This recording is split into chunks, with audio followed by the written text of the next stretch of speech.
एकदा जय घोष करूया. छत्रपती शिवाजी महाराज की, छत्रपती संभाजी महाराज की.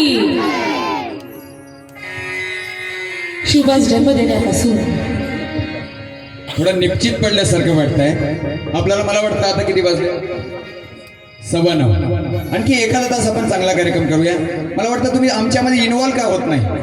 आता लक्षात घ्या, या सर्वांना एकदा इन्व्हॉल्व करतो मी. बरोबर ते कसं बघा, असं आखूड बसल्यासारखं बसायचं नाही, बिंदास राहायचं. जरा आजच्या दिवस शिवजन्मोत्सव आहे, सर्वांनी जरा मनमोकळेपणाने, सर्वांनी कामच सगळे आटोपून या ठिकाणी आलेले आहात. बरोबर आहे ना?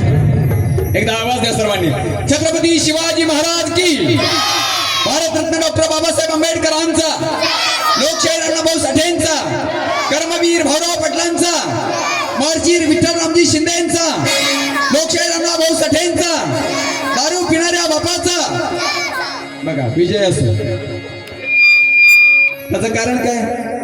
इतिहास ऐकत असताना अहो आपले कान तर उघडे असावेच लागतात, पण मस्तकही उघडं असावं लागतं. गेल्या 20 दिवसांपासून महाराष्ट्रभर आम्ही शायरीचे कार्यक्रम करायला लागलो. त्यामुळे थोडासा वातावरणात सुद्धा आवाजाचा थोडासा प्रॉब्लेम झालेला आहे, ते सर्वांना जाणवत असेल. कृपया आपण ही सेवा आपण सर्वजण सोबत एकरूप होऊन शिवजन्मोत्सव करूयात. यानंतरचं गीत हे तुमच्या जिजाऊंच्या लेकीसाठी असेल. शिवबास जन्म देण्यापासून ते छत्रपती पदापर्यंत पोहोचवणाऱ्या एकमेव व्यक्ती होत्या, त्या म्हणजे राष्ट्रमाता, राजमाता, शिवमाता जिजाऊ मासाहेब. आणि या जिजामातेच्या निर्धाराचं सत्यचित्र म्हणजेच शिवचरित्र होय. जिजाऊ म्हणायच्या, शिवबा, अफझल खानाच्या भेटी प्रसंगी तुम्ही जर कामी आलात तर भीती बाळगू नका.